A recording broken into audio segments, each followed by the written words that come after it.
Hello বন্ধুরা, তো আশা করি আপনারা ভালো আছেন। তো আমি অনেক ভালো আছি। তো যাই হোক, আজকে আমি আলোচনা করবো যে ফেসবুক বা ইউটিউবে কোনো ভাই অ্যাকচুয়ালি চ্যানেল খুললি কালা ওরা কি করে চেঞ্জ করে, বা ফেসবুক বা ইউটিউব চ্যানেল কি করে অ্যাকচুয়ালিতে চেঞ্জ করে আলা, যে আজকে যেরকম একটা নতুন করে একটা পেজ খুললো, খোলার পরে কি করলো, 2-3 দিন মান বা সপ্তাহ মান ভিডিও আপলোড করলো। আপলোড করার পরে ভিউজ দেখতেছে, ভিউজ হইতেছে না। হ্যাঁ, ভিউজ নেওয়ার পরে ওরা কি করে আবার এই বেলেকার একটা পেজ খুলে। খোলার পরে ওরে তো দেখে যে সপ্তাহ মান চালু সারার পরে ওরে তো ভিউজ আর না। মানে এবার করতে করতে করতে করতে ফেসবুক চ্যানেল বা ফেসবুক খুলতে খুলতে ম্যাক্সিমাম 4-5টা করে খুলে আলা।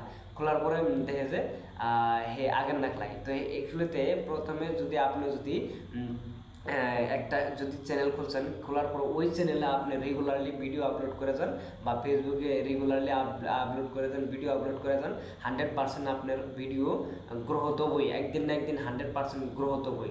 যে আপনার করে যদি বিশ্বাস না হয়, আপনারা বড় বড় ইউটিউবার করে ভিডিও আপনারা দেখবেন, আর ওপর হিস্ট্রিগুলো দেখবেন, 100% তাদের কাছ থেকে মোটিভেশন নেওয়ার পাবেন। তো আশা করি আপনারা ভালো থাকবেন, সুস্থ থাকবেন, আর আপনারা বুঝতে পারছেন যে আমি কী কইছি। যদি অল্প যদি বুঝতে পারেন, তাহলে আপনারা কমেন্ট করে জানাই দিতে পারেন। Thank you.